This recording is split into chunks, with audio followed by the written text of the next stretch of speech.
Welcome, Traveler's Blueprint community. I'm Elliot Shibley, and here with me, as always, is the Neoteric, Bob Demena. Neoteric. Yeah. What does that mean?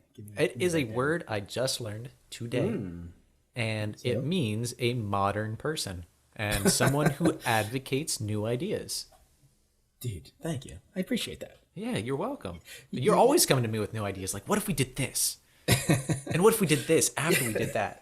You know, it was a slow year. I had a lot of time to think, and that's where we are. Today's guest is one of my all-time favorite people now on the planet. I really like this guy. He's definitely my favorite Scottish person, and we're not going to tell him that he's the only Scottish guy I know. Hey, careful, Yana.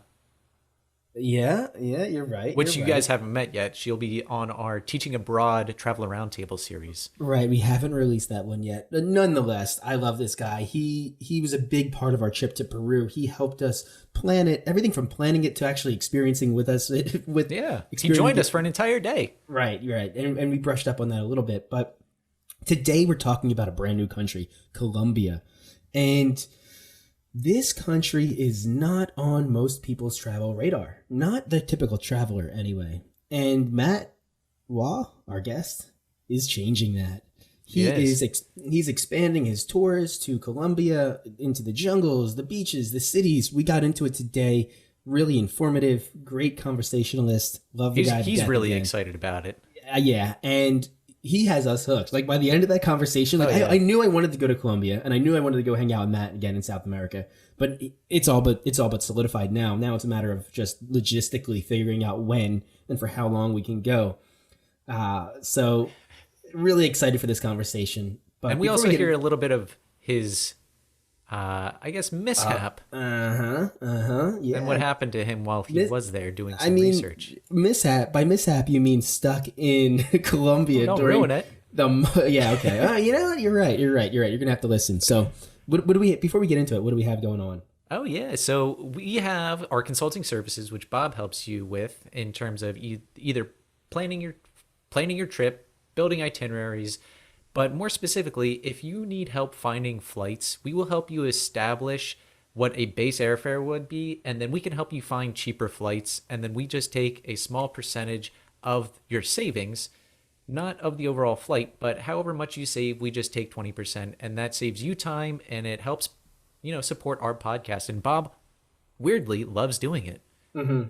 So that's all on him. Also, we have our Travel Roundtable series, which is the last Monday of every month. Very informative, talks about different topics related to travel. Sometimes they're discussions on how we can make travel better, how we can improve travel, or just how you can get started in certain ways of travel, like teaching abroad or being a digital nomad or backpacking.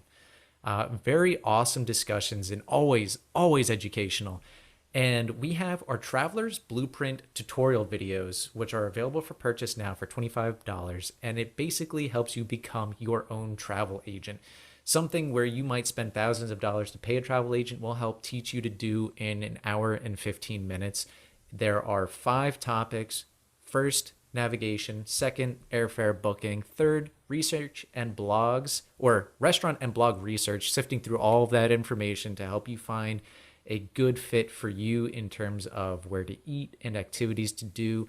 Number 4 is itinerary layout, something that Bob excels at, and he will help you figure out how to make your own itineraries with all the information you need. And then the last one, which I think is less technical, but will help you enjoy your trips the most, and that is understanding safety, the local and cultural norms of your destination, and how to be more thoughtful when you travel. Mm-hmm. And if you, go ahead. Yeah, well, you give me a lot of credit for these, and I did put in most of the effort for the actual figuring out how to plan. But I do want to give you credit for you put this together. You put it into the video format. You created the animation, and so I want to give you a little bit of a shout out, a pat on the back. Couldn't have been done without you. Thanks, Bob, and I appreciate that. It was fun to do with you. We're a good team, and that goes back to you being Neoteric. You always come to me with new ideas. Full circle. Full circle. And then before we get into the episode with Matt, I just want to say follow us on social media between Instagram, Facebook, and our YouTube channels, you get some video content from us. You can see pictures from our guests, and on Facebook and Instagram, you can interact directly with us and our guests. And Bob is now messing with his light and his green screen. Sorry. So now let's get into the episode with Matt.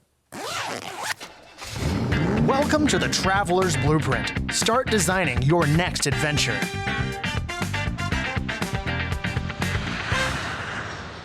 Matt, welcome back to the Traveler's Blueprint podcast. Hi guys, good to see you again, hear from you again. It's been a while since our little adventure in Peru. I hope you guys had a great time. We did. Maybe suffered from the altitude a little bit, Elliot. But Yes, that's what it was. Yeah, that's something I wanted to bring up. So the last time we saw you was at the train station, but we had spent the day together traveling through Peru through a car, a driver that you knew. Thank you for that. But we had met you early in the morning, and you helped us get from Cusco to Ollantaytambo. We went to PSAC first. We went to PSAC. Well, we met you at PSAC, and PSAC was beautiful. It was amazing. I loved that experience. But Elliot and I had a little too much to drink the night before. We partied a little too hard, made that typical gringo mistake, as I think I learned after the fact. Yeah.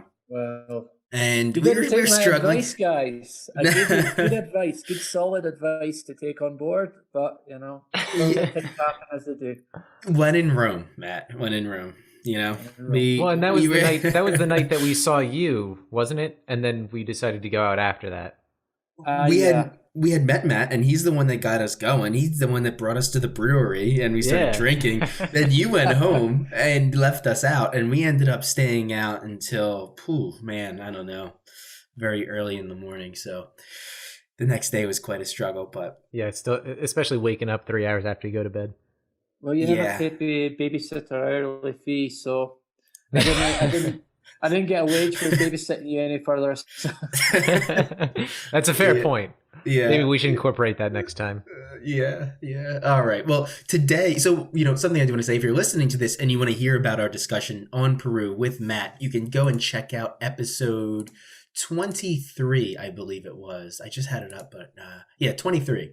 And we go through hiking in Peru, Machu Picchu, and things like that. So definitely check that out. And some of the tours he has with the Inca Trail and sustainable hikes. Correct. Today we're going to talk about Colombia, another country in South America that Elliot and I are both extremely interested in going to, and something that, a place that you now operate tours yourself. And that's going to be an exciting conversation. However, we're going to start with a story you have about how you were impacted by coronavirus as soon as it hit the world by storm. Lockdowns were instilled across the world. Sports were canceled, concerts were canceled, and you were in Colombia. What happened to you? Well, I was running a tour, actually. I had a group of about 12 people who followed me around Colombia, like the Pied Piper does, and we finished our tour on the 14th of March. Now, obviously, things were changing daily, on a daily basis with regards to what was happening in Europe and various countries shutting down. And obviously, the COVID case rate was increasing in some countries. I think Spain and France were really bad at that point. But we are focused on a tour, and obviously a lot of the tour that we do, we go into areas that are a little bit off beaten track. So we go and visit a village that's with an indigenous community, and we go off and do a 4-day trek to the lost city. And we're not on, we're not online. We're not able to receive or give out communications from where we are for a few days of the trip. And one of the final segments of this tour was the Lost City Trek, which is 4 days out in the jungles of northern Peru and northern Colombia. And when we got back, we'd obviously been paying a little bit of attention to what was going on in Europe, but we were like, we're out in South America. Most of the other countries are in the same boat. Nobody's really affected as such. with this corona thing that was going on in Europe. It seemed to be escalating primarily in Asia and then into Europe. We thought we're okay here at the moment. Our main worry was getting everybody home on the flights because they were booked to fly back to Europe, and nobody wanted to go into quarantine as soon as they touched down, and whether it was Madrid or Paris or wherever they were flying into from Bogota in Colombia. So at that point, we just made sure we kept track of what was happening with the flights, and obviously it was an hour by hour thing at this point, with what was going on in Europe. But everybody got on their flights. They were departing to various parts of Europe. Not everybody was on the same flight home, and everybody got home and back into Romania. Apart from one Canadian girl who was going back to Quebec, and she got quarantined for 14 days as she touched down in Canada. So, but she was in her home country at least. There was no connection to get somewhere else. So yeah, I mean, the 14th of March, everyone got home, but I'd already pre-planned to visit another part of Colombia. See, what I do is every time I go out to Colombia, because I'm not based there, I try and make the most of doing a tour with a group and then going and checking out a new area I've never been to do some research. So I went to this specific region of Colombia called Santander, which is beautiful outback, Colombian outback, where I'll go into a little bit later in the program if you like. But it's quite remote, and there's no, I mean, the nearest airport from where I was 3 hours drive. So anyway, cut long story short, as soon as everyone left Bogota, I said goodbye, they moved off, and I moved into a sort of a more rural area of Colombia with the kind of notion that, nothing's going to happen here right now. Let's see what happens in Europe, but keep one eye on what I'm doing, because I had this plan to go and visit, go trekking, meet a family, and do all this kind of stuff in Colombia that I hadn't had an opportunity to do because I was too busy with a group. So when I got down there, this is the 15th of March, and what happened at midnight on the 16th of March, obviously I didn't anticipate very well. And when I got down to this place I was staying, which was in the middle of the Colombian outback, my wife got on the phone, eventually got signal to contact my wife, and she's saying, where are you now? I'm in the middle of nowhere. And she said, okay, get to the nearest airport, fly back to Bogota, and get on the next flight you can possibly get on. I'm like, what? And this happened as I was having breakfast in the morning of where I was. So I'm sort of throwing down my breakfast. I put my bag, I take my bag off, my backpack off to do something. And then I had to put it back on again and basically repack and then head off by bus to the nearest airport, which is 3 hours away, which would have connected me back to Bogota in 1 hour on a 1 hour flight. And by the time I got halfway to the nearest airport, they were on the phone with me saying, look, prices of the flights have gone from $500 to $800 to $2,000 to no more flights left. So as I got near to where I could actually fly to Bogota to get home, they already said, just turn back and go back to where you're staying, because they've closed. There's no more flights available. They're gone. Didn't matter how much they cost before. I couldn't actually get on any flights to connect back home. And on that night, at midnight, the government decided that the borders were closed. So there was no more air travel. There was no more land travel. And that meant I couldn't go anywhere. So I went back. I sort of returned back to where I was staying, and spoke to the owners, and I said, "Can you kindly let me stay for a few days?" A few days turned out to be a few weeks, which turned out to be 3 or 4 months, because obviously the government's never said initially. This applies to not just governments in Colombia, but Peru and all the other countries that were kind of working in a group. Basically, they would extend it for 2 or 3 weeks, and then another 2 or 3 weeks, and then another 2 or 3 weeks. So you kept thinking in 2 or 3 weeks' time they would reopen the borders or let people go home on very restricted flights or flight availability. Yeah. And as it happened, I actually got home on a humanitarian flight because it got so bad that there was no other option. They scheduled some humanitarian flights, and I managed to get on one. Luckily, got on one and got back in the end of June. So Obviously, sorry. you were stranded in Colombia, away from your family, from March through June. And yeah, I remember you posting on Facebook throughout this entire time. What did you do with your time for those months? A lot of time to reflect, I feel like. And Yeah. what did you do? Fortunately, the people I was staying with, they were the owners of a property which had a large farm space. So I helped them out. They had like 8 chickens and 5 dogs and 4 cats.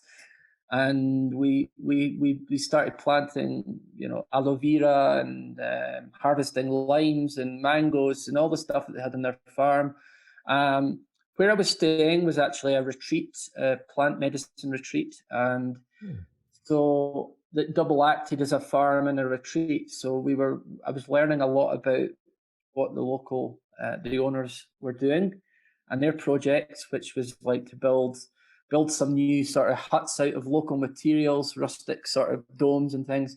So we were helping with the infrastructure that they were building on the land. We had obviously the time to do that. So I was just doing sort of odd jobs to keep myself going, but obviously I was gravely missing family, and being stuck on my own in the middle of nowhere was difficult, as you can imagine. I missed my birthday. I missed my wedding anniversary, my first wedding anniversary, and also my son, who was away, obviously in a different country. So yeah, it was difficult. But the good thing was, in this day and age, that we can use WhatsApp and free calls and being able to communicate on videos, because we had Wi-Fi coverage where we were. So Yeah, daily calls helped soothe all of that kind of problem. But it wasn't the same. Yeah. no, I But bet. And one of the things I was doing in that area was to go in and investigate some ancient trails, as to link in with what I used to do, what I'm doing in Peru currently, but to expand into Colombia. And I did find an interesting set of trails that interconnect local communities around the area I was staying that really haven't been chartered much. So I ended up spending a lot of my time going off and hiking these trails. One of the problems, obviously, because of the lockdown, I wasn't even allowed to leave the farm I was on and move into the community, or move from one village to the next village, 5 miles away, because they were not letting anybody move past control points on the roads. So I was going off on my own, probably taking a risk, because we were supposed to be stationed where we were, only allowed out to do a weekly shop, or to go to if we needed anything medical, anything urgently, we could go and get stuff from a pharmacy. But apart from that, we were told to stay where we were and lie low until the protocols were a little bit more relaxed. So unfortunately, I was mostly grounded, but I was sneaking off and doing little trails here and there where there was no one else. So it was like I wasn't going along a road where there was police control. I was taking a back road to find a start of a trail and hike along it, and then come back before I entered the village, because if I got into the village, they would have seen this only white guy, who's the only non-Colombian person, enter their village. So as you can imagine, everybody got out. Apart from me, everybody got out from where I was. There was no other foreigners there the whole time for the 3 or 4 months I was there. Just me. So if I'd been going into a village, they would have recognized he's not a local quite easily. Yeah. yeah, you do stand out, Matt, compared to, relatively speaking, to the other Colombians. Yeah. That's incredible. It sounds like at the very least you were able to explore a little bit and learn a little bit more about the culture, right? And that's sort of the purpose you went there with. Well, yeah, is that the I silver guess lining that you? I think for me it was a little bit of a home from home because the owners of the place I was staying at made me feel really welcome and homely. But where I was based in the whole time, it kind of was the nature of the area. The scenery was very relaxed, beautiful scenery, canyons and sort of Yeah. eco reserve area. So it wasn't a place that you can reflect on life. You know what I mean? So like all the things that you take for granted, all the things that are pests in life, things that annoy you, traffic, noise, needless things that are really not relevant to things when you want to take the space away from where you are. Yeah. I really had an opportunity to reflect and sort of internally reflect on what I take for granted and what I don't have, and how much I appreciate now I don't have it. So Mhm. it did give me it sort of threw me a challenge as well, personal challenge. Yeah. Yeah. It, I not to undermine your experience because I know you deeply missed your family, but of all the places to be locked up for 4 months, it's not too bad, right? Yeah, I mean, drink lots of really good local coffee Oh, and Yeah, I bet. Yeah, so but let's actually make this transition then and get into Colombian tourism. right. And I remember now when we first, I don't even know if it was our first podcast. We've talked so many times now, but I remember us having a discussion at one point and you saying that Colombia is going to be like what Peru is now. The tourism industry is still developing there. The infrastructure for tourism is still a work in progress, and the country is still relatively unexplored for Westerners, especially the typical vacationer type Westerner. I know Westerners have been backpacking from through Colombia for a long time and do it quite often, but so what I want to get into what you have in mind for Colombia through your tours. But first, let's tackle the big question: is Colombia dangerous? Because something that for the United States, for some reason, it still has the reputation of being this cocaine kingdom where cocaine is being brought into the United States, which I find it odd because the Pablo Escobar era was so long ago. Most young, I don't even remember when it was. What was it, the 80s or something? I think He into was the early assassinated in 90s. 93, I think. It was 93 or 93. 94. Yeah. Yeah. Okay, so let's first get into safety and cocaine. Not do cocaine. Talk about cocaine, and then get into the tourism and why those things are not impacting Yeah, tourism. and just the general misconception of safety. Like the average American traveler's perception of Colombia is negative. It is that I can't travel there because it is not safe for me or my family. Okay. So let me start by a common phrase that the Colombians use, which is no dar la papaya, which basically means don't show off your valuables, don't wear jewelry, don't show off and give them the sign that you're easy to rob or you're easy money or you're loaded with money. So that's a saying Colombians use is no dar la papaya. Okay. And just use your common sense, man. So many people have this issue that they're going to get robbed. Now, obviously, if you're visually looking like you could be a target, you are a target. Now, I don't know whether it's luck, whether I'm just very careful and I take no chances. But the last 4 or 5 times I've been in Colombia, nothing has happened to me, and nothing has happened to any of my tourists or travelers that have traveled with me. Now, that's not to say maybe I've been blessed with good luck or good fortune, but I guess a lot of people are well informed, and when you're well informed and you take local advice or take travelers' advice, especially from people who have traveled a long time and been in many countries, you don't take the usual caution. You're more with following what people advise and using your own vigilance. So if you only take out, I don't know, enough money for a few beers and you get really drunk, this is an example, obviously, and you get robbed, you've lost whatever beer money you were going to spend.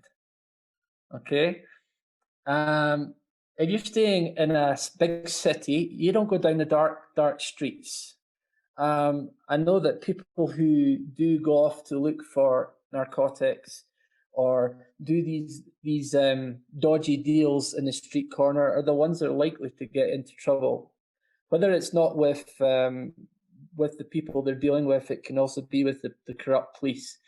So just don't get yourself into a scam by looking for trouble, and that goes without saying for any city across the world. And by Yeah, the way, I'm absolutely. talking about the cities here. I feel if I know the city well enough, I know where to go and where not to go. So I don't go looking for trouble. I go to the streets where they're well lit. There's probably CCTV, and most hotels have those kind of locations.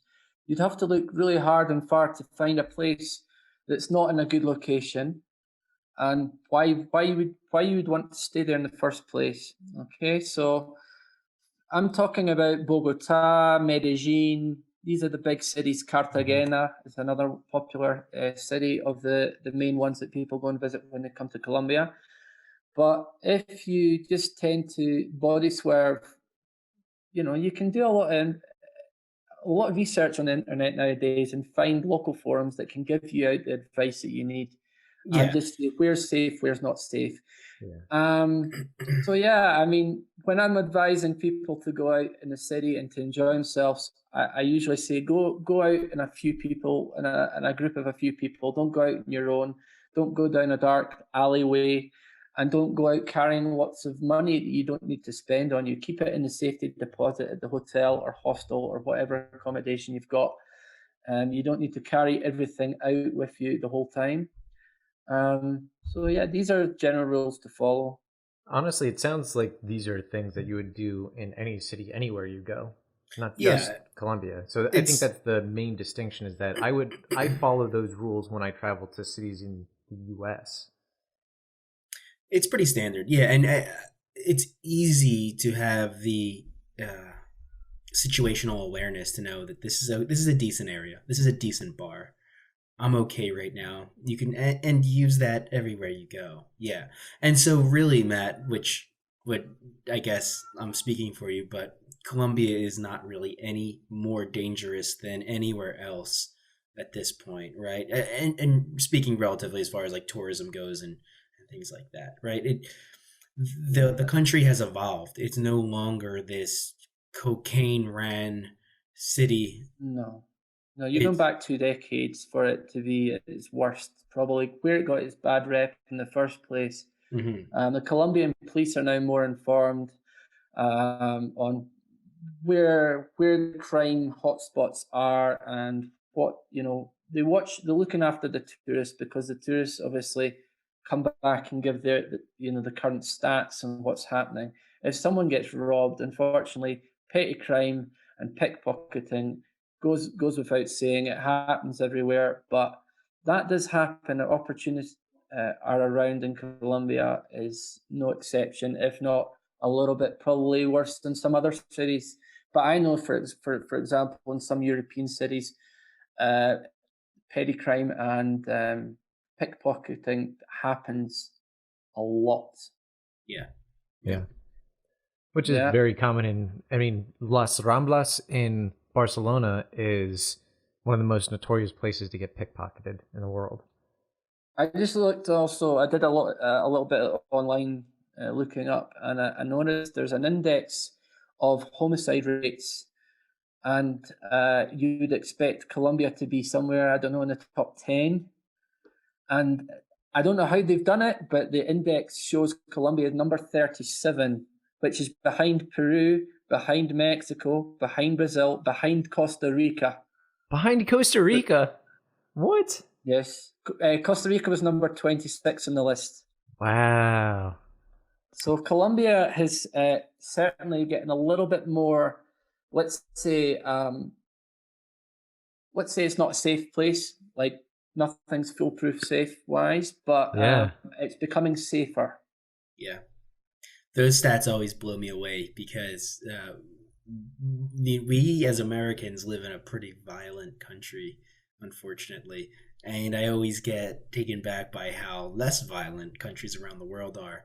And that's going to sound backwards to a lot of people who live in the United States, but if you look into it, that's just the reality. Mm-hmm.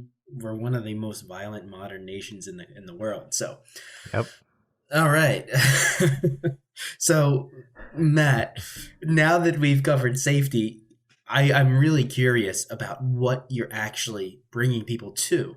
What locations in the jungle? What can people expect to experience? Now, most people who travel to South America for these treks tend to flock to Peru. That's the hot spot. That's the popular place to go hiking and stuff like that in South America. So, what does Brazil have to offer those types of travelers? Okay, so I'm sorry, when Colombia, not Brazil. Yeah, I was like, that's a curveball, Bob. Okay. Yeah. So I think one of the biggest selling points is the fact that it's a lesser discovered country, so it's a little bit more exotic still. I looked on the stats for the amount of tourists that visit in Colombia compared to some of the other South American countries. When I first went to Colombia, by the way, in 2007, around that time, there was still a few issues regarding the paramilitary groups and the war between the government and the narco groups. But it wasn't certainly in your face, and certainly in the areas, the zones that I didn't travel to because I was told not to. And I went for my first ever trip, I went to places that I felt were going to be more secure. In 2007, they had something like 1 million tourists that year. They now have about triple that amount, or let's say before the COVID started, they had around about 3 to 3.5 million travelers in 2019. Now, when I first came to Peru in 2006, they had 3 million tourists visiting that year. So that in itself has tripled. So going back to what you were asking before about Peru being in front and Colombia being behind, it's still the same. But let's say Peru's moved up a gear, so is Colombia. I certainly wouldn't say it's more structured as a country to travel. There's still a lot of things that they need to improve. But every time I go back, I see a little change, and I go, yeah, that's better. They've got more CCTV there now in the center of Bogota, and there's a few more police that are walking around the streets. That kind of thing makes me feel even more relaxed into bringing groups. As a first timer, that's something that I think is appealing to a lot of people. Now, depending on the type of traveler you are, you might want peace of mind and ease of access, as you might prioritize those things. But for someone like me and Elliot, like that's really appealing. The experience in Peru, while it was amazing to have that experience, it was a little too cushy from what I expected. Like the train ride from Ollantaytambo to Aguascalientes was very nice, and I have an itch to that I want to pretend to be an explorer. I don't want to actually do it, but I do want to. I want to pretend that I am. And Peru, the tourism infrastructure was almost seamless. It was that you can tell that they invest in it heavily. And what I like about Colombia, what you've said, is that it's still developing, and this offers a more authentic experience to a South American country. Sorry to cut you off. No, it's good to make comparisons to Peru. What I actually do is I'm getting a lot of return clients that have done a trip to Peru already, and they go, right, that's set my mind at ease. I've seen Peru. I feel safe going to a South American destination. What can you offer me next time? I don't want to come back and do Machu Picchu again. I want to do something I feel a little bit more relaxed within myself, and I want to go to travel to a more off-beaten path destination. Cue Colombia. So Colombia becomes their new destination, and they come back with me as a repeat client, where they've already got the trust built up with me as a travel agent or a local operator. So I can give them the style of tour they want depending on what they liked in Peru. So, for example, if they like the adventure and the trekking, then I'll stitch together a trip that is more trekking and that kind of mindset. If they like the tour highlights, what I'll do is I'll offer them the cities. They do the city tour in each place, and they go to a couple other places like maybe the Caribbean where there's some nice beaches, your white sand, palm tree, crystal blue waters kind of beaches that we don't get in Peru actually, but you find in the coast of Brazil, Mexico, Colombia, Costa Rica. So if I get a first timer who wants to do Colombia, then I'll ask what's your interest, and depending on how much time that warrants, how much they can do in a tour. Now, if it's a 7 or 10 day trip, it might just be touching bases in the 3 or 4 main cities. And if they can extend their trip, then that's when I'll go, let's go and visit an indigenous village, meet a local tribe, or we'll go and do a 4-day trek, or explore more of the jungle areas, depending on what they can do in the time that they have. If they've got constraint for time, we're limited to what they can do. But again, I stick to, let's say, safe zones. These are parts of Colombia that tourists frequently travel through.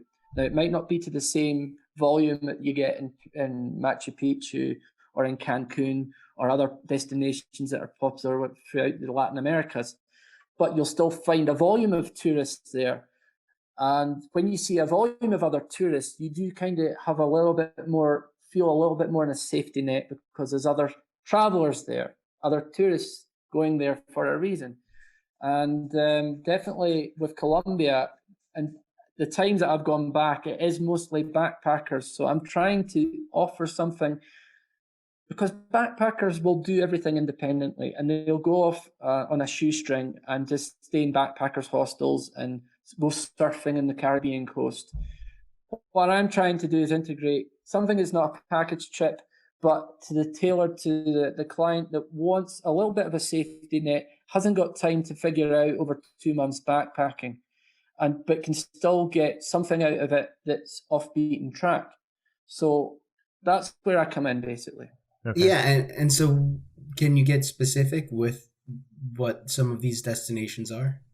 Okay, so let's start with Bogota, because it's the capital. Bogota is usually the entry and exit point, because that's where most international airlines fly in and out from. That's in Europe, that's in the States. And yeah, so we would start in Bogota. I would probably offer a city tour or a walking tour of the city. And we would then, what I do, I offer, there's two options from Bogota. You can go directly to the Caribbean, which is the north coast of Colombia. So that would maybe be Cartagena. Or we can go into the coffee zone, or the Zona Cafetera, which is a combination of about 3 or 4 towns that are in this coffee growing region, and you can do coffee tours. You can explore valleys, see the tallest palm trees in the world, which the wax palms, which are the national tree of Colombia.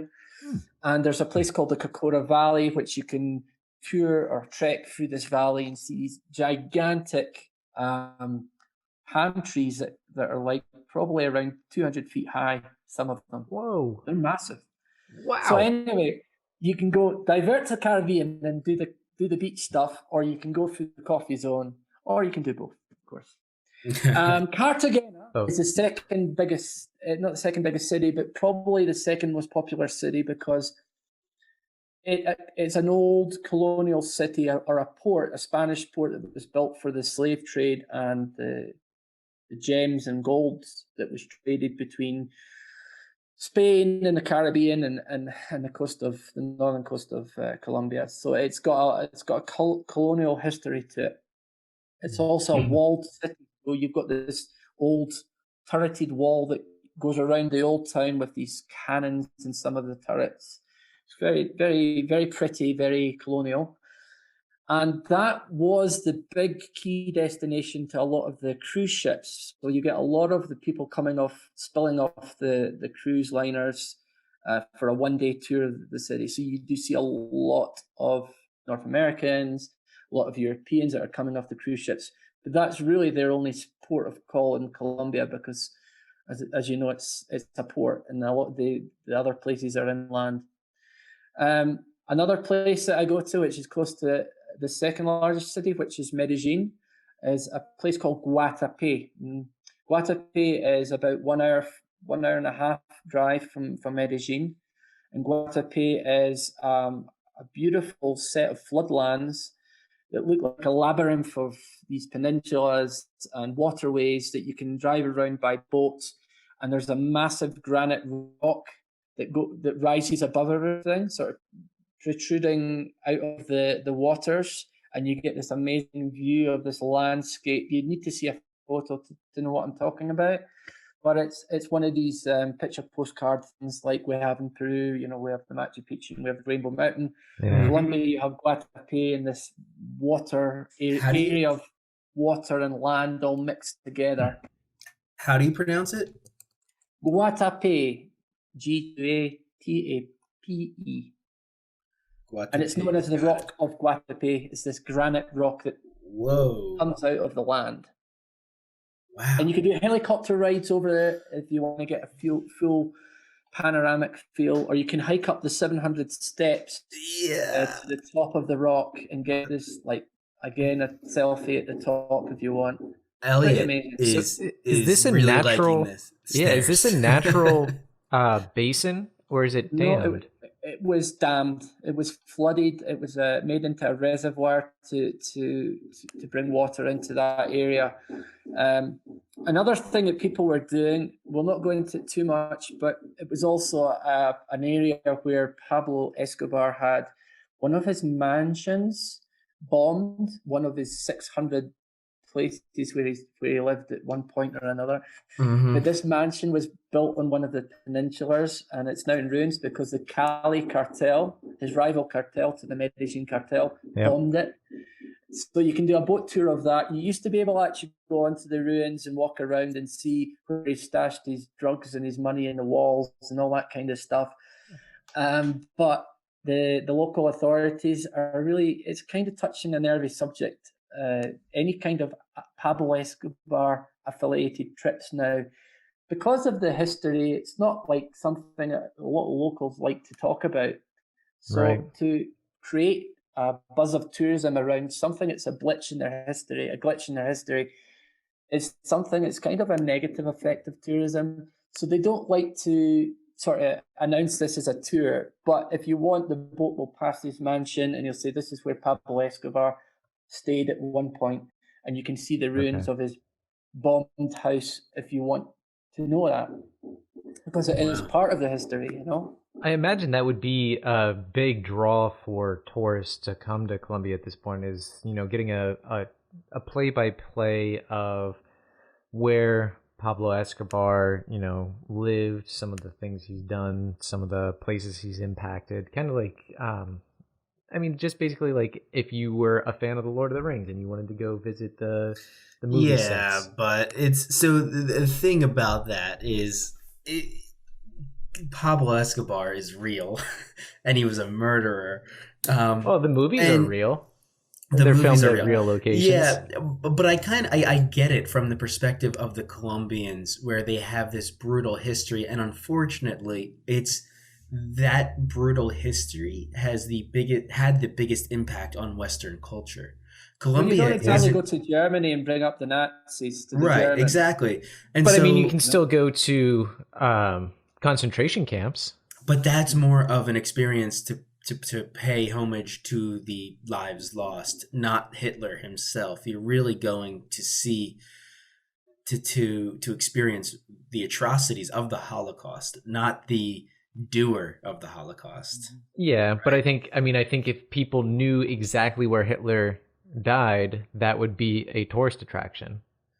Yeah, I believe they do. He died in a bunker, right? Killed himself. But yeah, speaking of the Colombians, though, Bob, I mean, most Colombians, if you ask, because I speak to the Colombians, I say, what are we allowed to talk about here? A lot of people are ashamed of the history. A lot of people are embarrassed by it, and a lot of people are angry about it, and they wish their country to be seen in a different light. So to go out there and start bringing up with the tour guide, oh, and where was Escobar and what happened when, it's kind of touching a nerve. I wouldn't say with the whole population, but with certain people, there may be something personal that they don't wish to remember, or they wish to keep bringing up every time a tourist asks them. So I tend to ask the tourists not to bring that subject up unless it's brought up. It's one of those things where you have Colombians who have lived there their entire lives. Their family has lived there their entire lives, and there's so much more as it relates to their culture, the food, and there's just a lot more to Colombia than Pablo Escobar. And I think it's short-sighted and inconsiderate for people to go there and only want to talk about that. Something that's not really comparable, but sort of comparable, is people who come to New Jersey and think that the show The Jersey Shore is how all of New Jerseyans act and are. Matt, I don't know if you're familiar with that show at all, but I know of it, but I haven't watched it. I watch TV. Well, yeah, exactly. But I can't tell you how many times when I would travel around the United States, especially, they would find out I was from New Jersey, and it'd be like, oh, Jersey Shore, yeah, and then they would say, like, you don't really look like that, and it's like, no, it's not everybody. Very small subculture. Right. There's so much to talk about in Colombia and the culture. They have amazing food, football, soccer. I mean, this is a Colombia talk. Talk about soccer and talk about sports and music. Try not to delve into the politics and the narco trade. Talk about things that are relative to Colombia that everybody's happy to talk about, because you'll find there is so much to offer other than just narco trafficking and the politics side of things. Right. Yeah. And if you're listening to this and you are an American, if you think about this past president, administration and government, do you want to be related to that? Every time someone brings up the United States and things like that. So just be considerate that you don't want to tie a member of a community to the government, to a single person that had an impact on that community, things like that. So, okay. Well, and that's I think that's what's important about Colombia and Peru is Peru kind of markets itself as having all of the environments in one location. And you can visit the beach, you can visit the mountains, you can visit the plains, you can visit a desert. And Colombia has many of those same features with access to the Caribbean and the Pacific, and having mountains, jungle, and just having this incredibly vast and diverse landscape with a vast and diverse population of animals and plants. Yeah, and a diverse population of indigenous groups. Like if you go to let's start with, you have the Spanish. Obviously, the majority of people are Hispanic, but they have a mestizo, which is a mix of Spanish with indigenous groups. You have the indigenous groups that are all over the country, but specifically in areas around Santa Marta and the high jungles or the Sierra Nevadas. And you have the Caribbean influence, because, as I said, Cartagena was a big port in the unfortunate slave trade, and a lot of Africans came to that part and were always there since then. So you have a lot of African-looking. Is that correct? You know what I mean? There's an African Spanish group, and there's a Spanish group, and there's an indigenous Spanish group, and there's indigenous groups. So it's a big mix of different ethnic groups. So I imagine the food is also very diverse. Yeah, I actually like the Colombian food as much as I like Peruvian food. And Peru sells itself on its gastronomy. Yeah, it does. But Colombia is a close rival. A lot of Colombians, of course, being biased, will tell you that Colombian gastronomy is better than the Peruvians. Oh, they have to.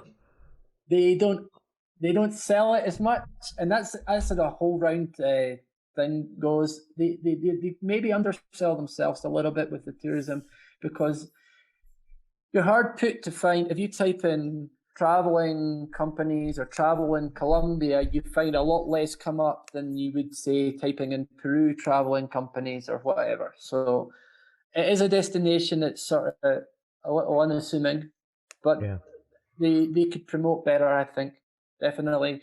When it comes to food, you have the Caribbean influence, seafood. They do their own style of ceviche.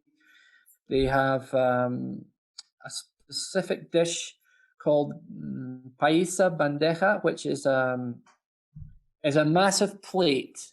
It's like a big grill, cooked grill, and you have the chorizo, you have the steak, you have the pork, you have avocado, you have red beans, you have rice, you have fried banana plantain, and if you want to just eat something to keep yourself going for a few days, then you would go for this staple dish called the paisa bandeja. They also make a soup called ajiaco, which is like a chicken stew. It's just basically a chicken soup with vegetables in it, but it's really tasty. Arepas, I'm sure you've heard of arepas, which are like a kind of like a pancake bread, but that's a staple breakfast dish. So you would have arepas in the morning with eggs and maybe with cheese. Sometimes they stuff the cheese in the middle of the arepa so it's all melted. It's really tasty. Washed down with a really good coffee. And also patacones. Patacones is like the banana or the fried plantain. Yeah. And they mash it down to make a sort of pancake of it. So it's basically fried mashed banana, but in the shape of a small pancake. They're delicious. That also comes along with breakfast, but it's also a side order to your main dishes as well. Fun fact, I learned how to make those when I was in Costa Rica. Yeah. Well, a lot of the Latino food spills on into different countries, things that you tend to find avocado in the mix with everything and rice and beans in the mix with everything. And that goes all the way from Mexico down to South America, right? Yeah. Yeah, I'm excited. So what are some like big destination spots? Like when we think of Peru, we obviously think of, Machu Picchu and the Incan Trail and Cusco as these destination locations. Does Colombia have something similar, or is it more so just the country itself and the people, the food, and I imagine there's history with the Spanish being there, but is there this infrastructure from past indigenous people? So there is a top 5 or top 10 destination list that's always going to come up with Cartagena, Medellin and Bogota. They're the main cities that people would travel to, mainly because of the biggest ones or some of the biggest ones, and also because of the connections that you can get in and out. And obviously the infrastructure will host. So there's lots of hotels. You'll have your big chains, you'll have your resorts, you'll have your Marriotts and your Hiltons, but you also have backpacker hostels and anything in between.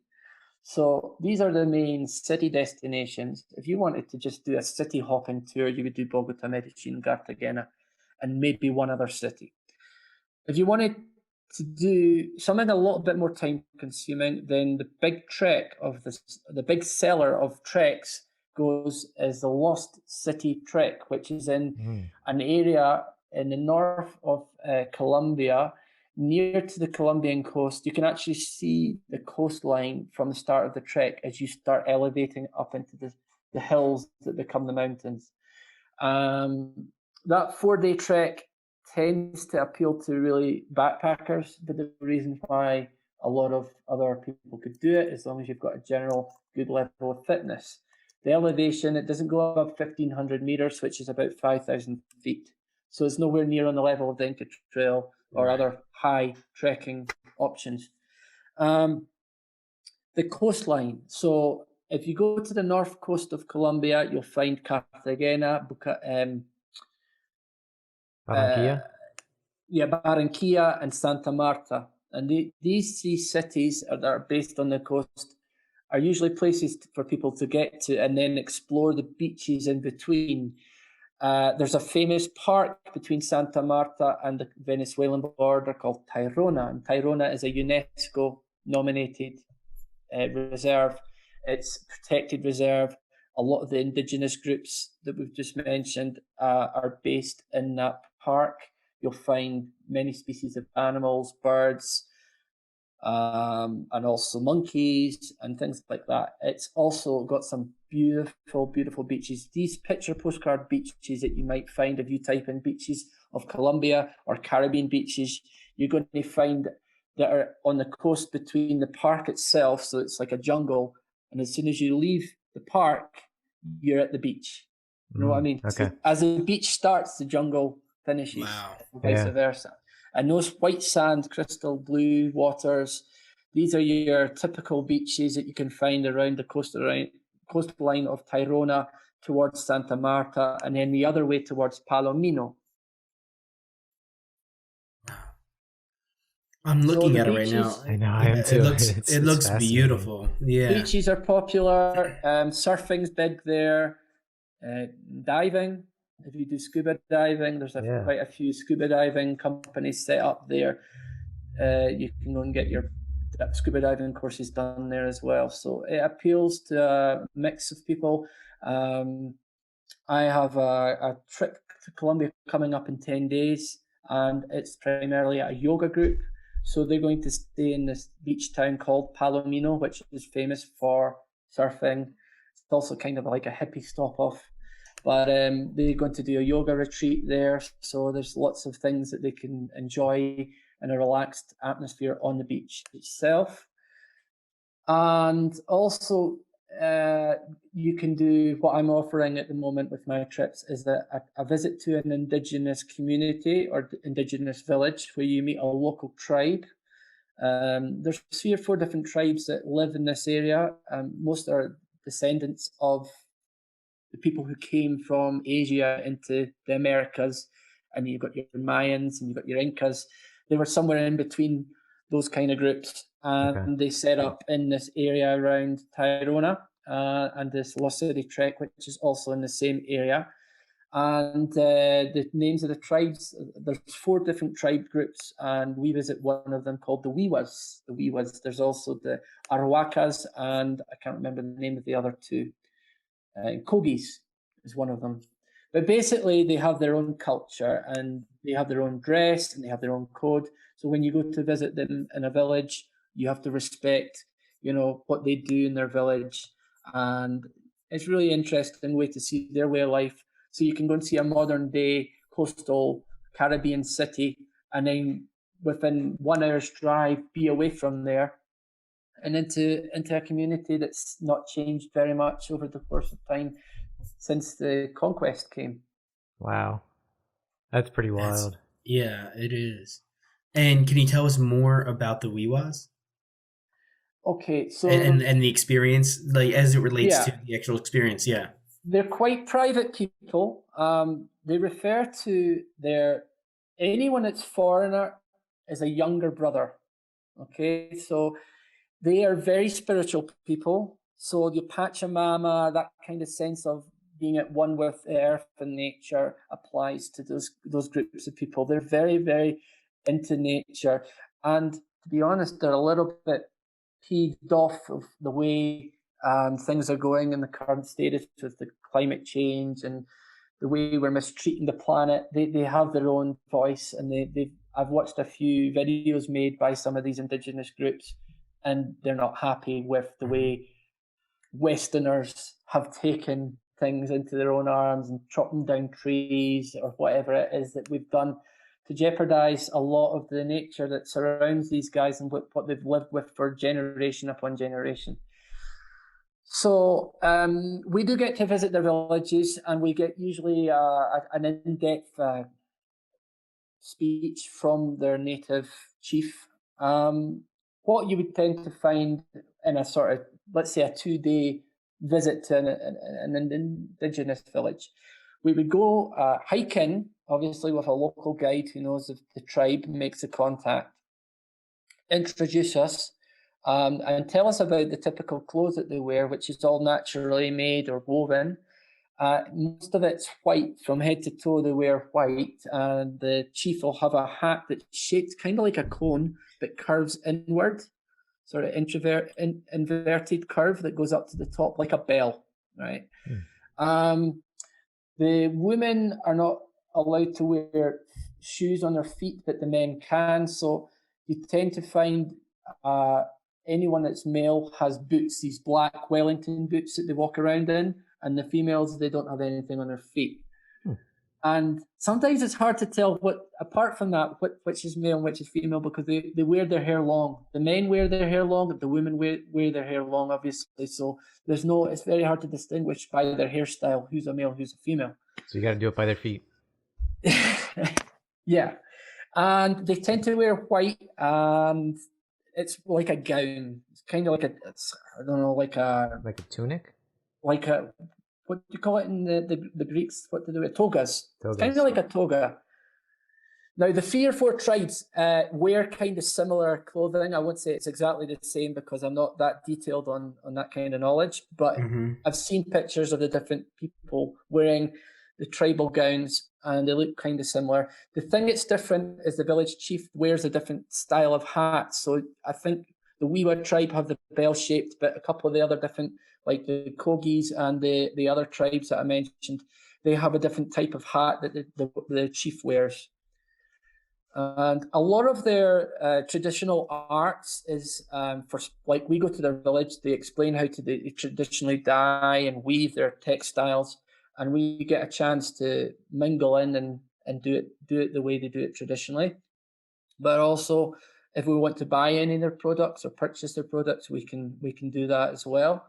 And then we usually get to go to a village. So let's say we stay at a camp outside the village. We don't stay inside the village in someone's house, because, as I said, they're quite private in that sense. So we'd stay in a camp nearby to the village, and then we'd walk into the village, and they would tell us a little bit about the village. But as they're private people, we're not allowed to take photos, or very, very often we're not allowed to take anything personal of a face of someone. So if we were to say stand back from the village and get a group of people in the distance with a few houses in the distance, that might be okay. But if we were to go directly up to someone, say, can I get a photo with you, and pose for the camera or a selfie, then that would be considered extremely intrusive. So we're not allowed to really be that hands-on, if you know what I mean. So, as I said, we respect the culture and we learn a little bit about the culture, but we're not intrusive about it. Wow. Yeah, and they're okay with Westerners coming and hanging out and experiencing their culture. They are, but they're also, as I said, they're quite private people. So you tend to find when we come to the village, a lot of the people that are not part of like the chief that'll come and tell us some information, and the people who come and show us how they make their handicrafts or do their weaving.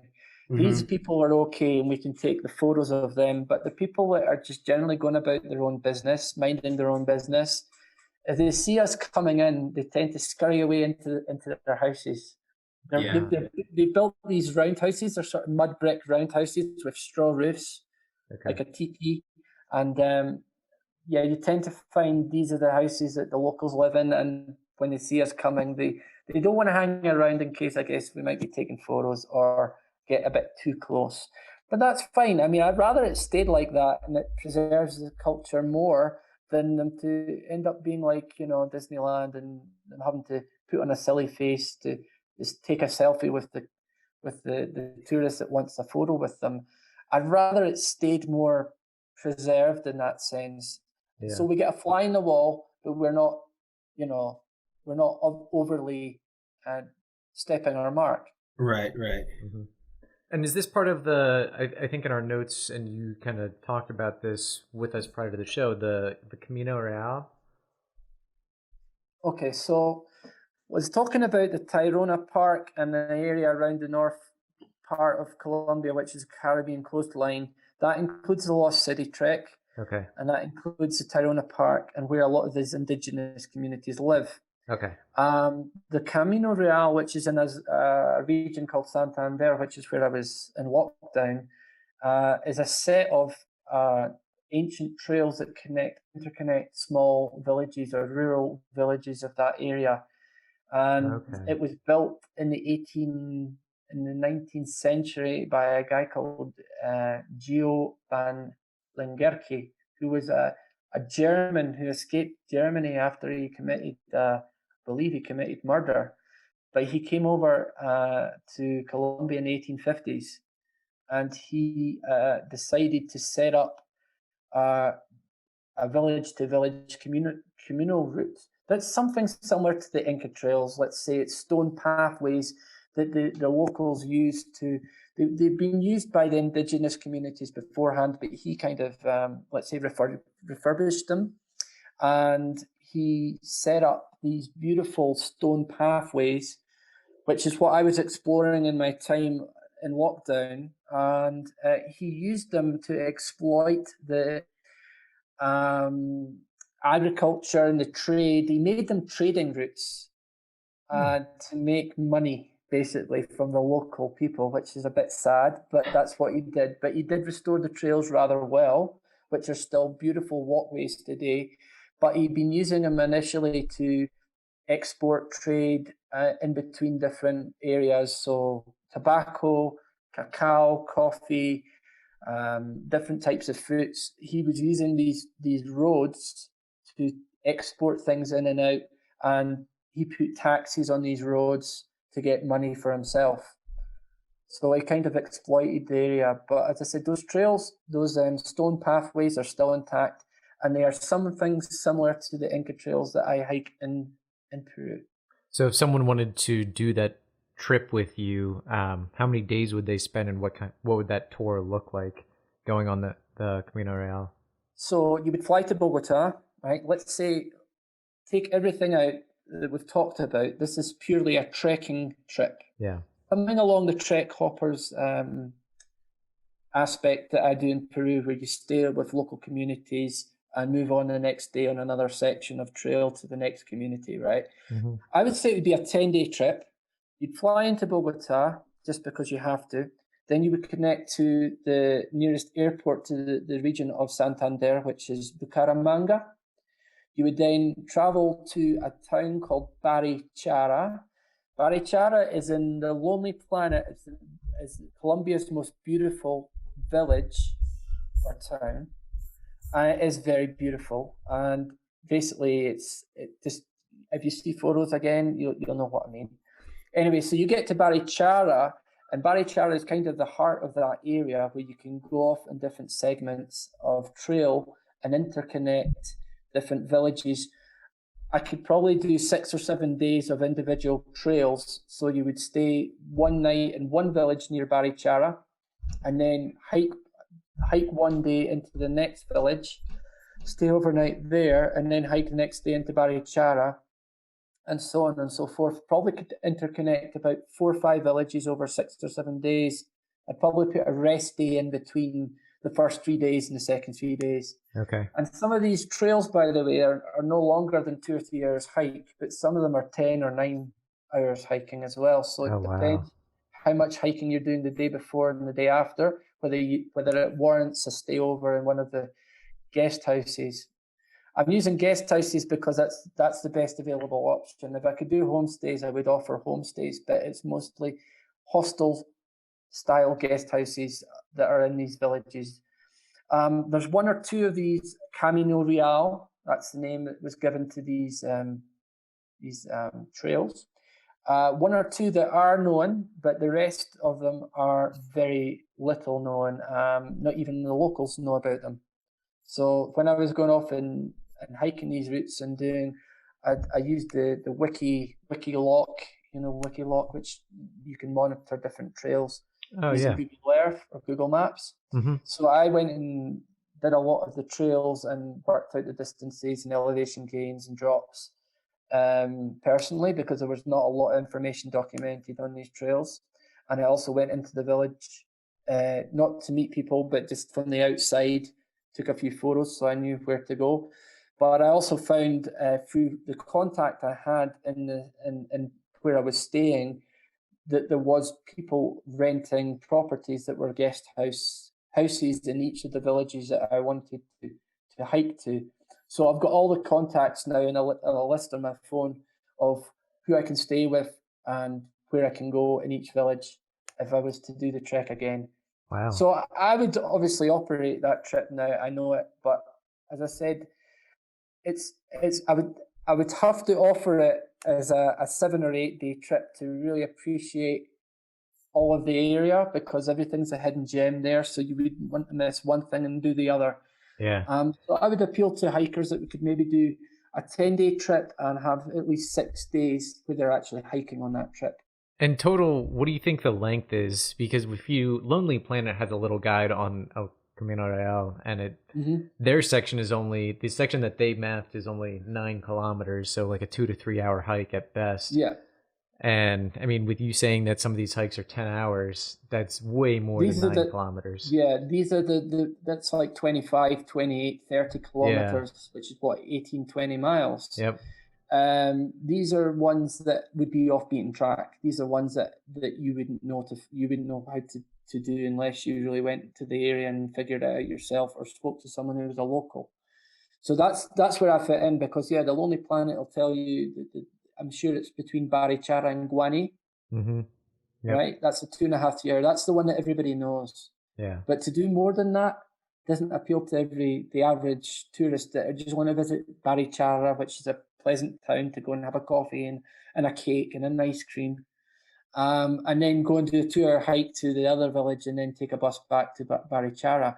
What they could do is do 6 days, and Barichara is somewhere in the middle, and interconnect between the other trails that nobody knows to do, and finish in Barichara or start in Barichara. So yes, there's lots of options there, but you need to know where to go. So maybe you think it'd be about 120 kilometers in total? I think I've marked out, depending on how many days, I've got about 6 or 7 different segments that I would do, including the one you've got in the Lonely Planet there. I think it totals around about 100 to 120, depending on how much you'd want to do or not do. Because you can escape by, say you want to evade the 10-hour hike day, you can take a bus or you can take a car and get to the next village. But you'll not do the route that goes off beaten track. You'll just follow the road to the next village, and then you can catch up with the rest of the trekking bits that are easier from the next stage onwards, if you want to do it like that. That's pretty awesome. It sounds incredible. You have me sold, Matt. I'm ready. I've sent you some photos of some of the stone walkways. Mm-hmm. You get I saw that. The terrain. Mm-hmm. There's some beautiful views. You're actually hiking in and out of a canyon called the Chicamocha Canyon. It's a massive. I would say it's on the same scale as the Grand Canyon, but it's got some beautiful plateaus that you can look down into the canyon, and you actually hike in and out of that, sort of zigzagging your way down the canyon. It's really something that a lot of people, I mean, Colombia as a starting point, not many people get there. Apart from maybe your average backpacker that really just travels South America. Yeah. But to do this on top is quite unique. I mean, I don't think you'll know many people that have written a blog on the Camino Real, for example. The real Camino Real. The Real, the Real Camino Real. Yes. Yeah, and that's why it's so enticing, and that's why we're having this conversation. Yeah, because it feels like you're more of an explorer at that point, and not just following in someone else's footsteps. Yeah, it's been done a while ago, but this is like kind of reliving it now as a modern day. Well. Yeah. And there's nature, and there's wildlife, and there's stunning views. If you're a photographer, you'll not be bored every day. You'll get something out of each day that is something different from the day before. Yeah.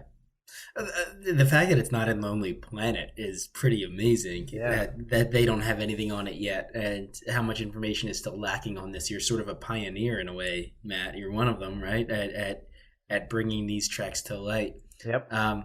There's something that, so I know I sound like a broken record, but that Gringo Trail that we explored while we were in Peru from Cusco to Machu Picchu was amazing. Like every second of it, I loved every minute of that trip. Oh yeah.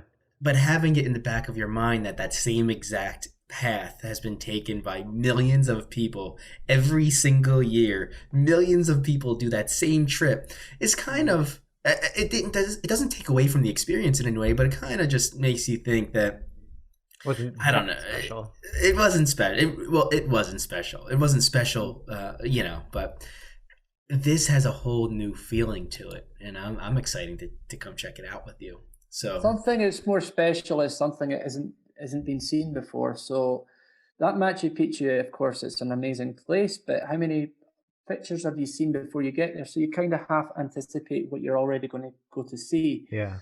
Now, Colombia is maybe another thing that is a hindrance rather than something that gives it the promotion value that say credits Peru or Brazil, is it doesn't have a new wonder of the world.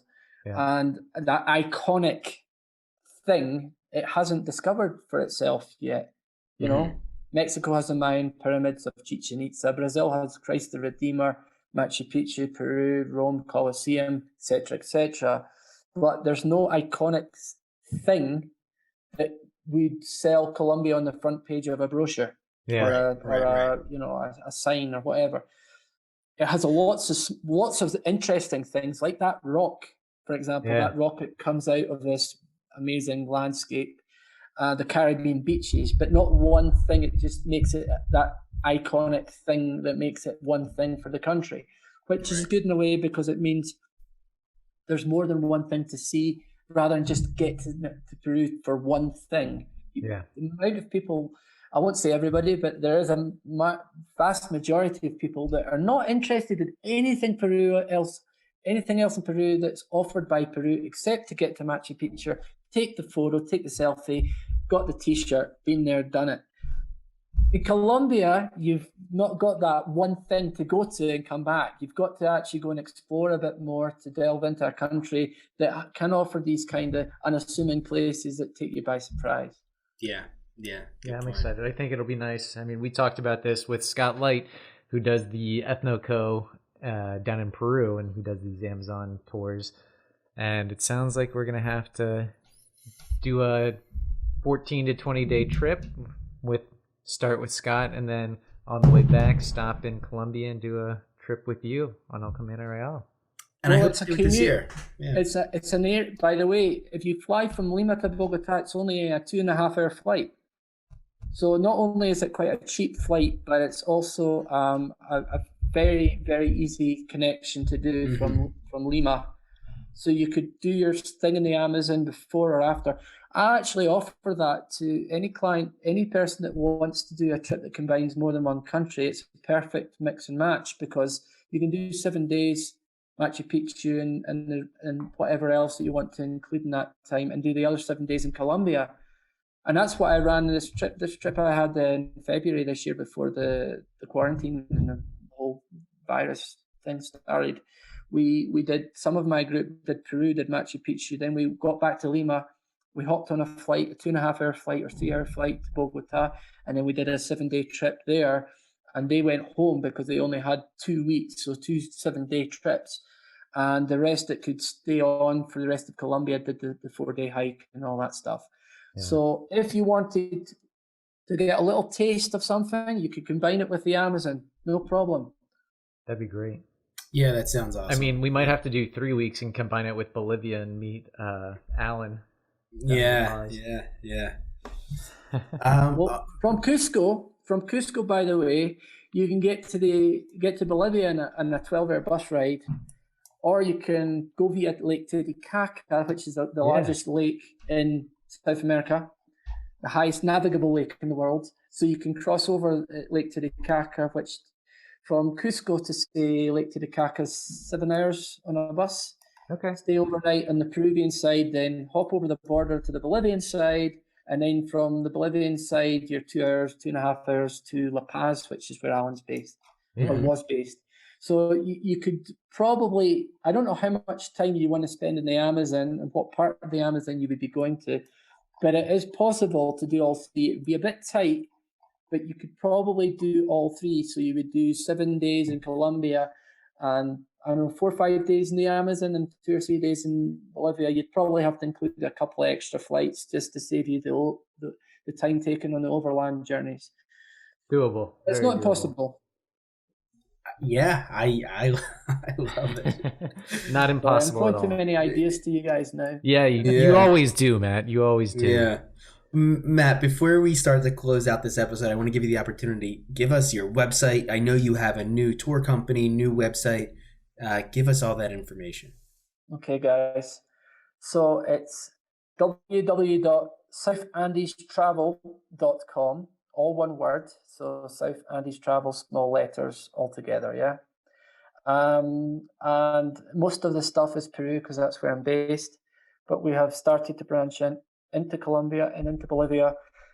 A lot of the itineraries that are on the website are just suggestions or ideas to go from, like a sort of a blueprint. Hey. But we don't deny anyone if they've got any specific route they want to do. And of course, if people come to us with questions and say, what can you offer for us? We're into nature, we're into hiking, we're into history, then we can tailor make it around their own interests. Yeah, that's what I really like about what you do is you consider the individual and you mold tours around what their interests are. Yeah. And it's you and your wife doing the tours, right? And you have a few other people helping you? We are a small family-run team. I'm the foreigner, but I'm the English speaker. And we have my wife and her daughter who are part of the team and a couple of extra people that we call upon when necessary to run certain elements of our trips. We call the shots from where we are because we're local, and I guess, we've got the guides, we've got the drivers. These are all local people that we employ to do the jobs for us.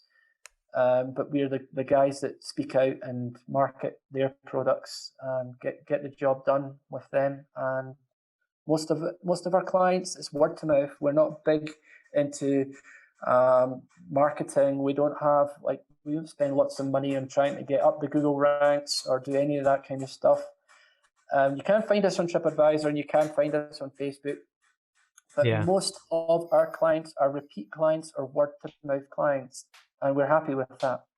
Yeah, I mean, you have 15 reviews on TripAdvisor, and they are all raving about you. And I mean, Bob and I can speak from experience. We had that trip with you, that little tour in Peru, and it was phenomenal. Yeah, in Pasac, yeah. Thanks, guys. Well, you come back, and we'll have a beer again. And we'll absolutely. Next time. Yes. Yeah. All right. And Matt, this is a new segment that we did not do with you last time.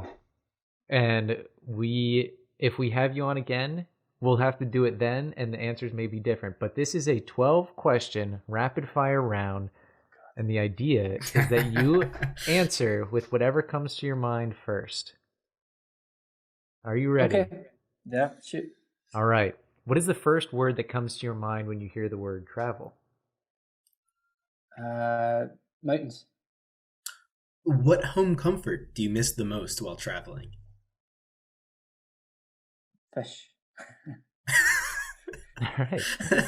Now, is that Scotland fish or Peruvian fish? Salmon. We don't get salmon here. It's a Scottish thing. Okay. If you could swim in any liquid, what would it be? Chocolate. Who would win in a fight, an accountant or a banker? Oh, banker, because he's more mischievous and needs to fight for things. Yeah. This might be an easy one. I'm not sure. Would you rather drink wine or coffee for the rest of your life? I don't know. I guess coffee I can handle. Being in Colombia, you better pick coffee, right? Yeah, coffee. Go for coffee. Yeah. Say hello in your favorite language.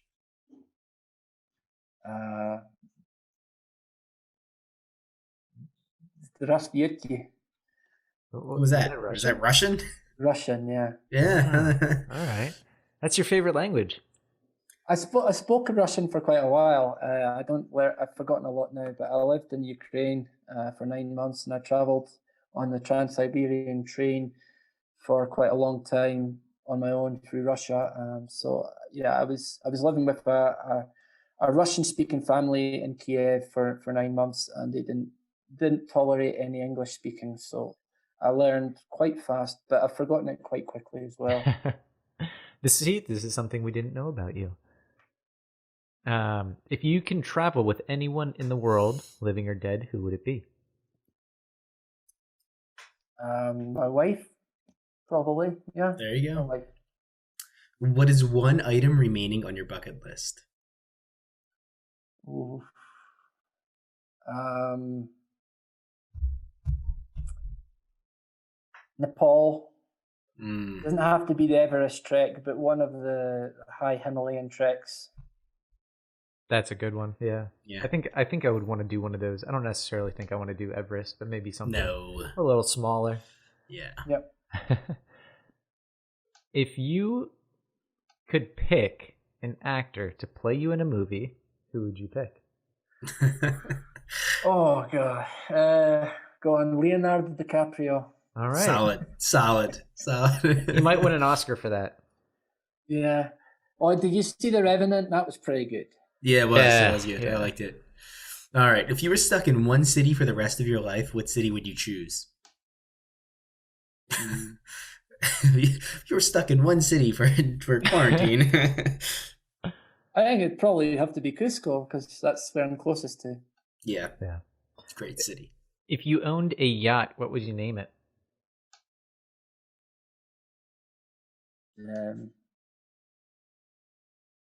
Felicitas. It's the name of my wife. Felicitas. All right. Last question. What is one piece of advice you would give the decade younger version of yourself? Don't drink too much. All right. Solid. That is solid. I would do that too. That was Yeah. Matt, thank you so much for coming back on again. Learned a ton about Colombia, of course, and we're going to have to book our trip. You know, something that I think we should do is when Elliot and I do start to plan and book the trip, we should reach out to other people within the Traveler's Blueprint community, and maybe we'll make a group trip of it. So Thank you for taking your time today. I know we'll be in touch. You'll probably come back on again. But in the meantime, have fun down there in Colombia and Peru. Cheers, guys. Colombia, it ticks a lot of boxes for me. So a lot of the things I consider when I'm picking out my next destination, I like to go off the beaten path. I like to escape Western culture. I like to enjoy the outdoors, and I like to explore cities that are unfamiliar to what I would typically ever experience. And I guess that's a reason why most people travel. But Colombia I love how it has like this unknown feeling. And I know that's not real. Like I know a lot of people still go to Colombia, but overall, relatively speaking, it's still off the beaten path. I mean, at least that's how I'm considering it. No, I agree. I think Colombia has a lot of the same assets that Peru does in a lot of South American countries. I think it gets a bad rap because of the drug empire that was there, Right. because of some of the civil strife they had in the late 90s, or I guess early 90s and late 80s. And that seems to have all kind of cleared up. And I mean, with Matt, you are going to be with someone who knows the country. You're going to be safe, and you're going to experience some awesome stuff, like some trails that very few people have ever seen. And this is going to be potentially the next Peru. Yeah. Mm-hmm. Yeah. And I love it. I can't wait to go. It's really kind of frustrating because there's like this knot because I know I'm going to go, but I don't know when. And it's just, I want to be there. I want to walk. What did we call it? The Camino Real, or Real Camino Real. Camino Real just is translated real street. Yeah. And there's only one section that's listed in Lonely Planet, but Matt has found another 100 kilometers of it. Right. Yeah. So it's the real street. And that's something too that I look forward to doing. Hopefully, is focusing the Colombia trip on more of the outdoor experience, because Peru we did a lot of we spent a lot of time in cities and we didn't spend as much time outdoors. Whereas maybe for Colombia we just grab the backpacks and we get lost in not actually lost, but mentally lost in Colombia. Yeah, I'd be down for that. It sounds like a great trip. And maybe even just combining that with Peru and Bolivia again. I mean, again? No. Not again, but Just yeah. 3 or 2 week trip. Matt's got it all figured out for us. That's the beauty of it too. Yeah. And if you're listening and you're interested, Matt's looking for groups. Yeah, book with them. Seriously, like if you listen to this podcast and you're going to Peru and you're not hitting up Matt to go to Scott. Colombia, or Scott's another one too. Yeah, I think that with all the conversations we've had with them, they're your guys. Yeah, And they're check not going to them be your typical group trip. It's going to be intimate still, and it's going to be a lot of fun. out. And that's why they came on the podcast. Yep. So thank you so much for listening. As always, we really appreciate your time. And if you love the show and want ways to support us or are looking for ways to support us, there are two routes. One is the non-financial route where you could support us through following us on social media and leaving us a review on whichever podcast platform you listen on. You can comment on our YouTube videos. We love that. We love interacting with you that way. And the financial route is being able to support us through Patreon, which is you can find through our website. As little as $1 a month helps go towards helping us pay for our subscriptions or monthly fees and even buying new technology.